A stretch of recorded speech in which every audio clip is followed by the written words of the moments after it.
چالش 10 روزه شیرینی های عید ما شروع شد. شیرینی اول شیرینی کشمشی هستش که میدونم همتون عاشقش هستین، اونم با همچین بافت دلبری. این شیرینی کشمشی خوشمزه به روش بازاری، بدون کره، بدون روغن صاف و فقط با روغن مایه درست شده، اونم به روش خیلی خیلی ساده.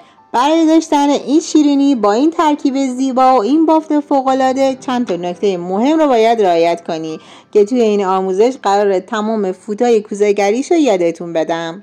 همینقدر خوشگل با ترک‌های ریز روش و پشتش هم نگاه کنین چقدر طلایی و خوشگله. من راحت پزم، با من همراه باشین. برای شروع آرد و بیکینگ پودر رو یک بار الک کنید و خوب مخلوطش کنید تا یک دست بشه، بعد بذارینش کنار. باعث افتخار ماست که عضو کانال ما باشین و دکمه سابسکرایب رو بزنین. زنگوله کنارش هم اگه بزنین از ویدیوهای جدیدمونم با خبر میشین. توی یک کاسه تخم مرغ ها رو میشکنیم، وانیل رو هم بهش اضافه میکنیم، بعد شکر رو یه مقدار زعفرون دم کرده رو هم بهش اضافه میکنیم، بعد با دور تند همزن همش میزنیم. اینقدری باید هم بزنیم تا کرمی و کشدار بشه، بستگی به قدرت همزنتون داره. بین 3 تا 7 دقیقه ممکنه طول بکشه. دورگیری هم فراموش نشه. دورگیری برای اینه که این تخم مرغایی که پاشیده دور ظرف جمع بشه و بیاد وسط قشنگ با شکر و وانیل هم بخوره، دیگه اون بوی زخم تخم مرغ رو نده. حالا روغن رو بهش اضافه میکنیم و هم میزنیم، اینقدر هم بزنیم تا یک دست بشه. حالا آرد رو اضافه میکنیم. یک بار قبلا الکش کردیم، یک بارم الان که میخوایم به موادمون اضافه کنیم الکش میکنیم.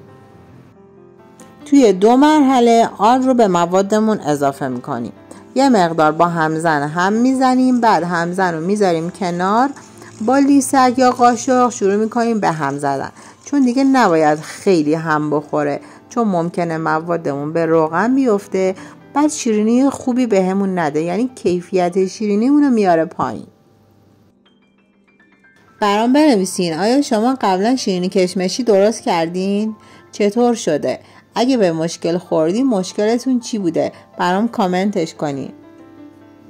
حالا کشمش های شسته شده و خشک شده رو به موادمون اضافه میکنیم و یواش یواش همش میزنیم که کم کم به خورد موادمون بره. توی این مرحله خیلی هم نزنیم، همین که مواد یک دست بشه کافیه. نکته خیلی خیلی مهم توی این مرحله غلیظت مواد هستش، باید طبق ویدیو باشه، یعنی خیلی آروم از لیسک جدا بشه و وقتی که داخل کاسه میریزه محو نشه. با توجه به اینکه آبخور آردها متفاوته، اگه بعد از اضافه کردن تمام آرد احساس کردین که موادتون هنوز رقیقه، میتونین چند تا قاشق آرد هم بهش اضافه کنین.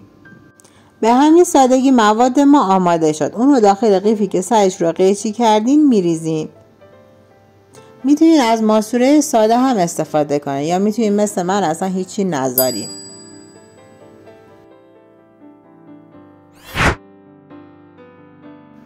حالا مواد رو با فاصله داخل سینی که داخلش کاغذ روغنی انداختیم پایپ کنید.